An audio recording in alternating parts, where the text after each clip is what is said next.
حضرات، آج ذوالحجہ کی 25 تاریخ ہے اور ہمارے ہاں کچھ تاریخوں کا جو اختلاف ہے اس کی روح سے ہو سکتا ہے کہ 26 ہو۔ آج سے 1384 برس قبل تقریباً آج کے دن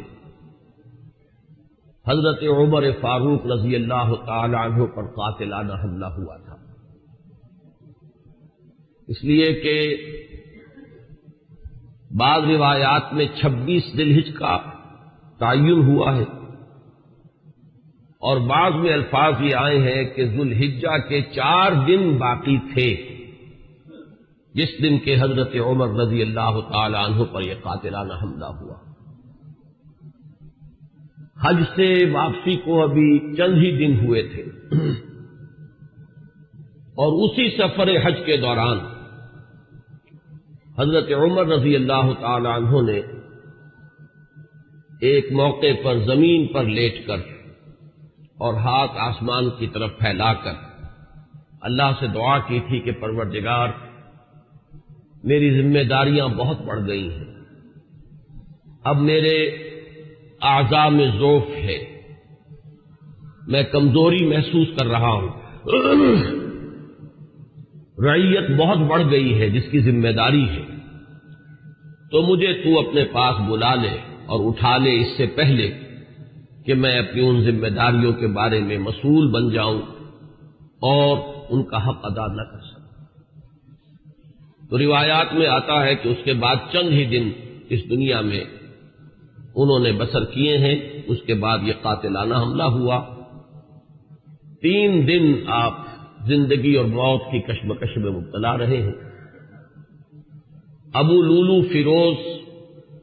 ایک مجوسی ایرانی غلام تھا حضرت مغیرہ ابن شعبہ کا رضی اللہ تعالی عنہ۔ حضرت عمر نے خاص قاعدہ بنایا ہوا تھا، غیر مسلموں کے مدینے میں داخلے پر پابندی تھی۔ حضرت مغیرہ ابن شعبہ نے خاص طور پر سفارش کر کے حضرت عمر سے اجازت حاصل کی ابو لولو فیروز کے لیے کہ اسے مدینے میں آ کر کام کرنے کی اجازت دی جائے، اس لیے کہ وہ بہت سے فنون سے واقف ہے۔ حضرت عمر نے اجازت دے دی۔ چند دنوں کے بعد وہ فریادی بن کر حاضر ہوا حضرت عمر رضی اللہ تعالیٰ عنہ کی خدمت میں کہ میرے آقا جو ہیں حضرت مغیرہ ابن شعبہ رضی اللہ تعالی عنہ، وہ مجھ سے بہت زیادہ ٹیکس وصول کرتے ہیں۔ یعنی یہ معاملہ تھا کہ جو غلام ہوتے تھے وہ اپنا کام کرتے تھے لیکن اپنی آمدنی میں سے ایک حصہ وہ اپنے ان آقاؤں کو دیتے تھے کہ جن کی وہ غلامی میں تھے۔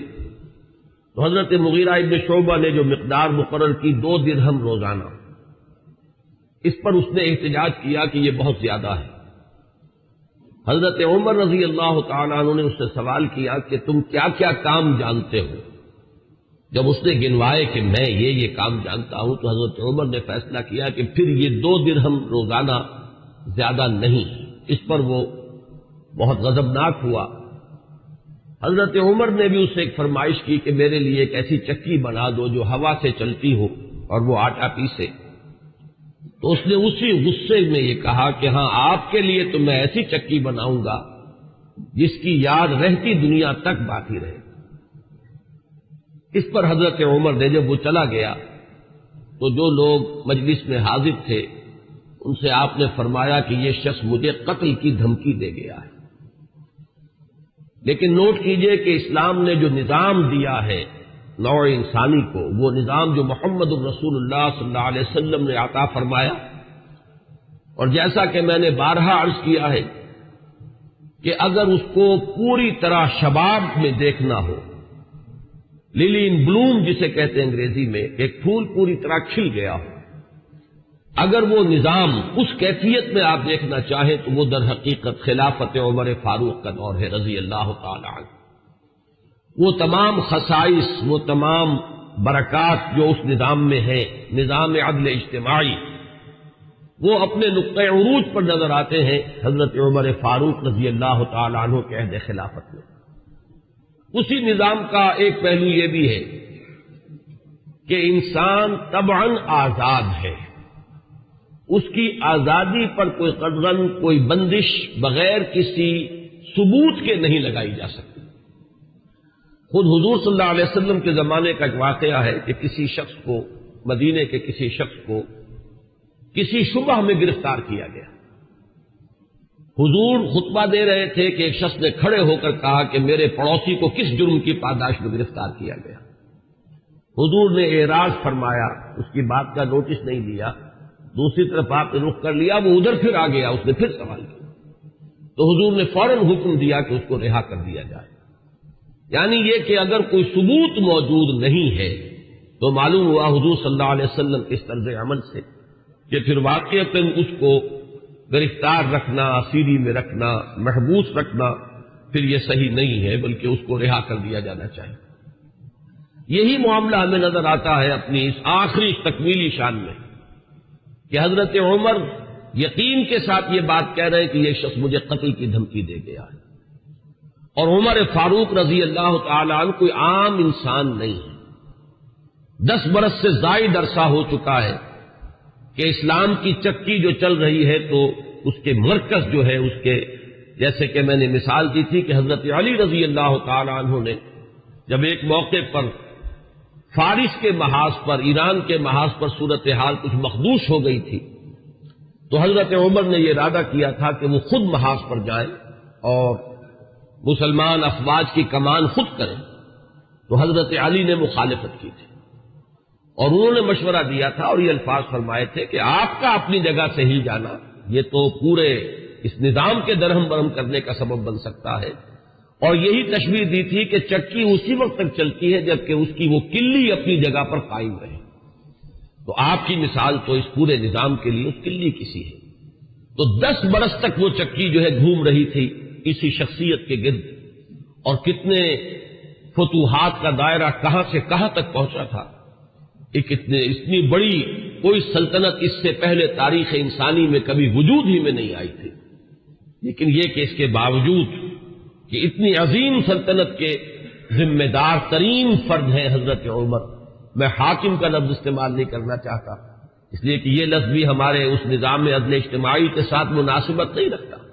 نہ وہ حاکم تھے نہ حکمران تھے، وہ تو سید القوم خادمہم کی کامل مثال جو ہو سکتی ہے وہ حضرت عمر فاروق ہے رضی اللہ تعالی عنہ۔ لیکن یہ کہ اس نظام کی ذمہ دار ترین شخصیت ہے حضرت عمر، لیکن انہوں نے اپنے حفاظت کا کوئی اہتمام نہیں کیا، کوئی باڈی گارڈ کا انتظام نہیں کیا، دوسری طرف یہ کہ اس شخص کو قید نہیں کیا، اسے مدینے سے شہر بدر نہیں کیا، بلکہ یہ کہ چونکہ یقین ہے اس بات پر کہ زندگی اور موت اللہ کے ہاتھ میں ہے، لہذا وہ ہمیں نظر آتا ہے کہ ایک طرف توکل اس کی یہ شان ہے، دوسری طرف فراست کا یہ عالم ہے کہ اس کے اس جملے کی بات آپ نے پالی ہے کہ یہ مجھے قتل کی دھمکی دے گیا ہے، تیسری طرف اسلامی نظام میں لوگوں کی آزادی کا جو عالم ہے وہ نمایاں ہو رہا ہے، ایک ایسے شخص کو جس کے بارے میں شک ہے اس کو گرفتار نہیں کیا جا رہا، اس کے خلاف کوئی تعذیبی کارروائی نہیں ہو رہی۔ بہرحال اس شخص نے چند ہی دن کے بعد فجر کی نماز جب حضرت عمر فاروق ادا کرنے کے لیے آگے بڑھے ہیں اور آپ نے نیت باندھی ہے، یہ شخص پہلی صف میں موجود تھا اور اس کا خنجر جو ہے 2 دھاری خنجر، دونوں طرف اس کے جو ہے وہ دھار تھی، اس کو اس نے حضرت عمر رضی اللہ تعالی عنہ پر جو وار کیے تو 6 وار حضرت عمر پر اس نے پے بپے کیے، حضرت عمر گر گئے رضی اللہ تعالی عنہ۔ حضرت عبد الرحمن ابن عوف نے مختصر ترین صورتوں کے ساتھ پھر وہ نماز فجر ادا کروائی۔ نماز کا یہ عالم ہے کہ یہ نہیں ہوا کہ وہ درہم برہم ہو گیا ہو نظام، لیکن یہ کہ چونکہ جیسے کہ میں ابھی یہ لفظ استعمال کر رہا تھا کہ اس وقت جو وہ نظام مملکت تھا یا نظام حکومت تھا اس میں مرکزی حیثیت حضرت عمر فاروق کی تھی رضی اللہ تعالی عنہ، اسی طرح اسلام کے نظام میں یہ اقامت صلاۃ ہے کہ اس کی وہی اہمیت ہے کہ اگرچہ حضرت عمر فاروق زخمی ہو گئے، گر گئے، لیکن جماعت کا نظام وہ درہم برہم نہیں ہوا ہے، نماز ادا کی گئی ہے 2 رکعتیں جو ہے مختصر ترین قرات کے ساتھ۔ پھر لوگوں نے اس کو پکڑنے کی کوشش کی ہے تو اس نے مزید وار کر کے 13 افراد کو اور زخمی کیا۔ ایک شخص جب اس طریقے سے بکھرا ہوا ہو اور دوسرے لوگ تیار نہ ہو تو صورتحال سمجھ میں آتی ہے۔ ان میں سے 6 حضرات جو ہیں وہ شہید ہو گئے۔ معاملہ صرف حضرت عمر کا نہیں، پکڑنے کی جب کوششیں ہر طرح سے ناکام ہو گئی تو کسی عراقی شخص کے بارے میں آتا ہے کہ اس نے کوئی کپڑا کمبل وغیرہ اس کے اوپر ڈالا ہے، تب وہ قابو میں آیا ہے، لیکن پھر اس نے فوراً خودکشی کر لی۔ حضرت عمر رضی اللہ تعالیٰ عنہ نے سوال کیا، جیسے ہی آپ اس قابل ہوئے کہ سوال کر سکیں کہ میرا قاتل کون ہے۔ جب بتایا گیا کہ وہی ابو لولو فیروز ہے تو آپ نے اللہ کا شکر ادا کیا کہ اللہ کا شکر ہے کہ میرا قاتل کوئی مسلمان نہیں ہے، یعنی جو بات کے 12-13 برس بعد ہونے والی تھی۔ حضرت عثمان رضی اللہ تعالیٰ عنہ کے قاتلین وہ جو بھی آپ انہیں کہیں نام نہاد مسلمان تھے، کلمہ گو تھے، وہ محمد الرسول اللہ صلی اللہ علیہ وسلم کا کلمہ پڑھنے والے تھے، کلمہ شہادت کو انہوں نے اپنے لیے ڈھال بنایا۔ اس سے جو فتنہ شروع ہوا ہے جس کو میں اس سے پہلے بیان کر چکا ہوں کہ الفتنۃ الکبریٰ، سب سے بڑا فتنہ جو ہے وہ حضرت عثمان رضی اللہ تعالیٰ عنہ کی شہادت سے شروع ہوا ہے۔ اس سے پہلے یہ معاملہ اگرچہ حادثۃ الکبریٰ تو اسے آپ کہہ سکتے ہیں، بہت بڑا حادثہ ہے، لیکن یہ ہے کہ اس سے کسی فتنے کا آغاز نہیں ہوا، بلکہ یہ کہ اس کے بعد بھی وہ چکی اسی طرح چلتی رہی۔ کم و بیش 10 برس ہے حضرت عثمان رضی اللہ تعالیٰ عنہ کے عہد خلافت کے کہ وہ بھی اسی شان کے حامل ہے، وہی یکجہتی ہے، وہی امن و امان ہے، اسی طرح فتوحات کا سلسلہ جاری ہے۔ انقلاب محمدی علی صاحب الصلاۃ والسلام کا سیلاب جو ہے وہ بڑھ رہا ہے اسی شان سے، جو میں نے بارہا آپ کو سنایا ہے اقبال کا یہ مصرع کہ تھمتا نہ تھا کسی سے سیل رواں ہمارا، تو کم و بیش 10 برس اس کے بعد یہ کیفیت طاری رہی ہے،